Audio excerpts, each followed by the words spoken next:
조합제TV 시청자 여러분 안녕하십니까. 2021년 4월 5일 밤 9시입니다. 역사는 이번 서울시장, 부산시장 보궐선거를 드디어 선동이 먹히지 않았다, 이렇게 기록할 가능성이 매우 높습니다. 이 민주당 쪽에서 이 폭로를 하는데 이게 제대로 먹히지 않습니다. 할 때마다 되말리고 있습니다. 드디어 이런 자료가 하나 나왔습니다.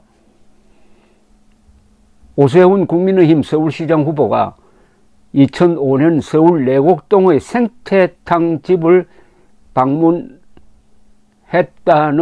주장을 하는 그 생태탕의 문제업소가 2011년 6월 업소 내의 도박을 방조했다는 이유로 기소유예와 과징금 600만원 처분을 받은 것으로 확인됐다고 합니다. 그런데 불과 몇 시간 전에 민주당은 생태탕 집의 가족이 용감하게 가진 압박에도 불구하고 한국 민주주의를 지켜냈다라고 하는 거 하면은 의인이라고 부르게 되었습니다. 그런데 국민의힘 국회 행정안전위원회 소속 김형동 의원실을 통해서 서울구청으로부터 서초구청입니다. 서초구청으로부터 제출받은 식품 접객업소 행정처분 자료 등에 따르면 서초경찰서 형사과는 2011년 5월 16일 서초구청에 그 문제 식당에 대해서 행정처분 업소 통보를 했다고 합니다. 경찰이 해당 업소에서 도박이 벌어지고 있는데도 업주 등이 이를 말리지 않았다는 사실을 파악한 뒤에 구청 보건위생과에 통보한 것입니다. 서초구청은 경찰의 통보가 있은 후에 관련 절차를 밟아 5월 30일 영업정지 2개월을 시킬 것인데 그 대신에 과징금 1200만 원을 부과했다고 합니다. 이거 아주 큰 겁니다. 액수가 1200만 원. 그러나 경찰서로부터 사건을 넘겨받은 서울중앙지검은 해당 사건에 대해 기소유예 처분을 내렸습니다. 범죄 혐의가 있지만은 전과 여부, 사건 당시 상황 등을 고려해 실제 재판에는 넘기지 않았다는 이야기입니다. 서초구청은 기소유예나 선고유예를 받으면은 2분의 1 범위 내에서 처분을 경감할 수 있는 규정에 따라서 1200만 원이던 과징금을 600만 원으로 낮추었다. 그런데 한동안 과징금 납부가 이루어지지 않아 그해 7월에는 구청이 음식점에 과징금 납부를 독촉하는 내용의 독촉 고지서를 보내기도 했다라는 기록입니다. 한편 이 생태탕 집 주인 생태탕 집 가족은 오늘 오전 서울시청 앞에서 열기로 했던 기자회견을 취소하고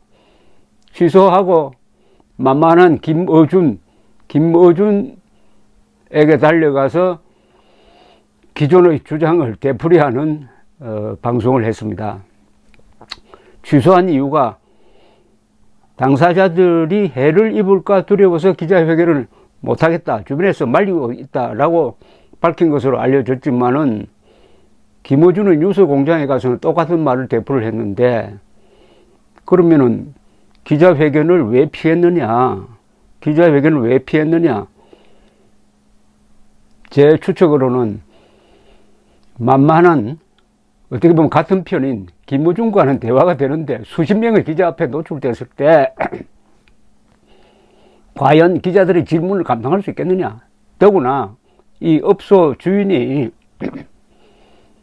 김어준의 방송에 나오기 나흘 전에는 다른 매체의 기자와 통화를 하면서 나는 오세훈 오는 걸 못 봤다. 나는 주방에서 일하는데 또 그걸 지금 시간 지나서 어떻게 기억하느냐? 라고 완강하게 부정하는 그런 녹취록이, 그리고 녹음과 함께 공개된 적이 있습니다. 그래서 최초 증언과 4일 뒤의 증언이 왜 이렇게 달라졌느냐. 4일 뒤에는 아주 생생하게 그때 오세훈 씨가 무슨 옷을 입고 왔고, 그 다음에 무슨 신을 신었다는 것까지 생생하게 기억하는데, 그럼 이 4일 사이에 무슨 일이 벌어졌느냐, 그걸 아마 기자들이 집중적으로 물었을 것입니다. 계속 민주당에서는 이 사람을 의인이라고 주장하고 있습니다. 의인? 의인? 하면 그 다음에 따라오는 이름이 있죠. 김대업. 2002년 대통령 선거 때 등장해가지고 이회창 씨 아들의 병역 부정 의혹을 폭로를 했는데 다 거짓말로 밝혀졌습니다. 다 거짓말로 밝혀졌던 그 김대업, 또 의인이라고 저 동네에서 불렀던 사람인데, 이 의인이라고 불린 이 생태탕 집의 행태, 영업 행태, 도박을 했다는 거예요. 도박.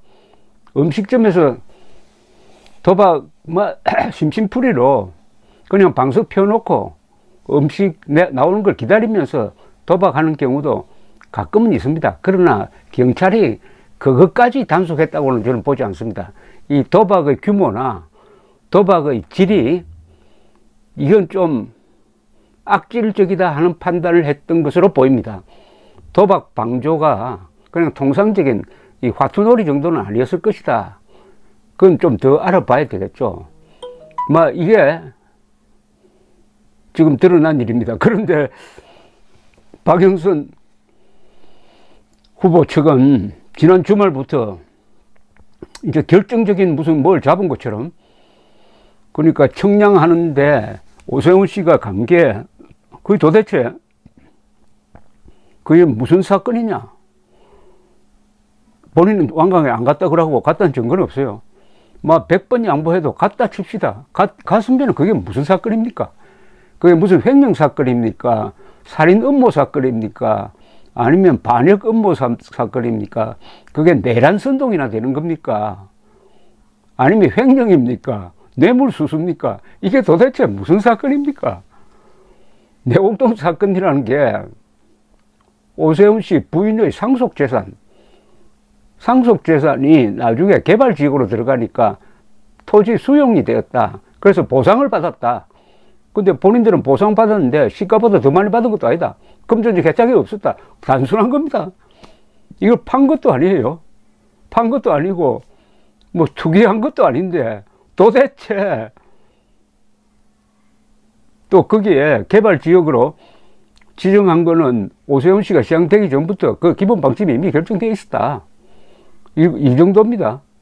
근데 거기에 청량하러 갔느냐 마느냐를 가지고 이 정권 측에서 이렇게 난리를 피우다가 이렇게 되말리고 말았습니다. 현재로는 되는 게 없습니다. 참 이 선거는 완전히 코미디입니다. 되는 게 없고 머리를 쓰면 쓸수록 죽을 게만 나옵니다. 왜 후보는 왜 냈습니까? 이번에 딱 포기해버렸어야지. 포기했더라면은 국민의힘이 이겼다 하더라도 그거 싱거운 거죠. 그리고 1년입니다. 1년. 괜히 당헌을 고쳐가지고 후보를 냈더니 선거판이 커지고 안철수 대표가 이번 기회를 범야권 단일화 드라마를 만들고 이걸 계기로 해가지고 대선으로 가는 하나의 좋은 모델을 만들겠다. 여기에 딱 걸려들고 말았죠. 그러니까 이낙연이 낸 죽을 꾀와 안철수 대표가 낸 대전략이 맞물려가지고 지금 참패 구도로 달려가고 있습니다. 참패 구도로.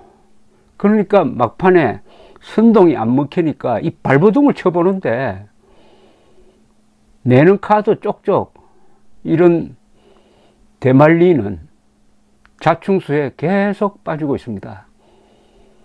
참 한국 정치사를 관통하는 원리. 보수는 분열로 망하고 좌파는 자충수로 망한다.